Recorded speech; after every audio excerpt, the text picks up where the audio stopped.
इस लेक्चर में हम राइट ट्रायंगल को सॉल्व करेंगे। तो देखते हैं इसके लिए क्वेश्चन। हमें ये क्वेश्चन दिया गया है, यानी अल्फ़ा की वैल्यू दी गई है और एक साइड दी गई है जो कि ए वैल्यू है 243। देखते हैं इसका सोल्यूशन। तो सोल्यूशन में सबसे पहले तो हम ट्रायंगल बना लेते हैं। यहाँ पे देखें कि राइट ट्रायंगल है, तो इसलिए हमने इसमें राइट ट्रायंगल में एक एंगल सी पे एंगल 90 डिग्री ले लिया है, जबकि हमारे पास अल्फ़ा एंगल हमने एक्यूट एंगल रखा यहाँ पे। ये फर्स्ट एंगल जो है तो ये है 37 डिग्री 20 मिनट हमने ये इस तरह से ले लिया। और ए हमारे पास साइड थी 243। तो ये अगर ए हमने नाम दिया है तो इसकी ऑपोजिट साइड को ही यहाँ पे लिखा जाएगा, यानी ए यहाँ पे आएगा। अब इसके लिए हमें क्या चाहिए, हमें एक एंगल बी चाहिए और बी पे एंगल चाहिए और दो साइड्स चाहिए बी और सी। तो देखते हैं इसका सोल्यूशन।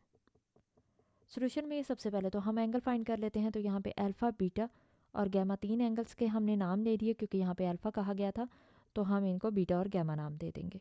तो इसको हम क्या करेंगे कि यहाँ पे 90 डिग्री आ रहा है और ये अल्फ़ा की वैल्यू आ रही है, दोनों इसमें पुट कर देंगे।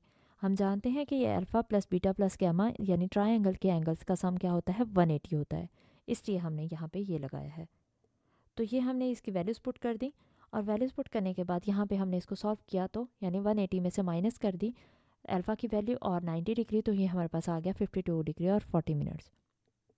ये वैल्यूज़ कैसे आ जाती हैं, ये हमारे पास कैलकुलेटर में आएंगी। कैलकुलेटर में हम अगर डिग्री के वहाँ पे साइन होता है, हम उसको यहाँ इस तरह से साइन लगा होता है तो वो प्रेस करेंगे तो ये हमारे पास वैल्यूज़ इसमें कन्वर्ट हो जाएंगी। अब नेक्स्ट देखते हैं कि इसमें हम साइड्स कैसे फाइंड कर सकते हैं। बी और सी साइड हमने फाइंड करनी है, तो इसके लिए हम ट्रिग्नोमेट्रिक रेशियोज़ की हेल्प लेंगे। हमने साइन ऑफ 37 डिग्री 20 मिनट्स लिखा और ये हमने कैसे लिखा, sine of alpha is equal to क्या होता है, परपेंडिकुलर ओवर हाइपोटेनस। तो परपेंडिकुलर में क्या आ रहा है, बी सी, और हाइपोटेनस में क्या आ रहा है, ए बी आ रहा है। तो अब हम इसकी वैल्यूज़ लगा देंगे। बी सी की वैल्यू 243 और ए बी की वैल्यू हमारे पास सी आ रही है। तो यहाँ पे c इस साइड पे चला जाएगा तो डिनोमिनेटर में है, इस साइड पे जाके न्यूमरेटर में आ जाएगा, जबकि ये वैल्यू इधर आके डिवाइड हो जाएगी।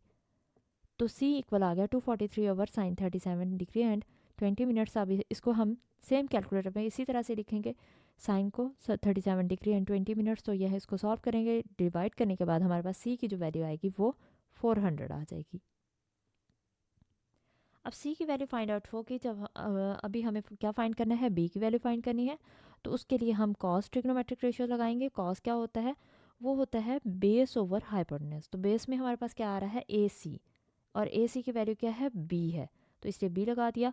और हाइपोटेनस में क्या आ रहा है, c, तो इसलिए b ओवर c आ गया। अब c की वैल्यू हम जानते हैं 400 अभी हमने फाइंड की थी, तो इसलिए हमने इसकी वैल्यू लगा दी 400। ये 400 इधर मल्टीप्लाई हो रहा है, जब इक्वल की दूसरी साइड पे जाएगा तो इससे मल्टीप्लाई हो जाएगा। सॉरी, इधर डिवाइड हो रहा है, जब इक्वल की दूसरी साइड पे जाएगा तो ये डिनोमिनेट मल्टीप्लाई हो जाएगा कॉस 37 डिग्री 20 मिनट से। तो इसको मल्टीप्लाई करने के बाद यानी इसी तरह से हम सेम कैलकुलेटर पे लिखेंगे कॉस ऑफ 37 डिग्री 20 मिनट्स, और इसको मल्टीप्लाई करेंगे 400 से, तो b की वैल्यू हमारे पास कितनी आ गई, 318.04।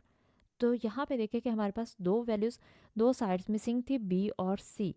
तो बी की हमारे पास ये वैल्यू आ गई है, सी की वैल्यू ये हमने फाइंड आउट कर दी, और एक एंगल मिसिंग था जो कि बी पे एंगल था, जो कि बीटा हमने इसको नाम दिया था, तो ये हमारे पास बीटा भी आ गया।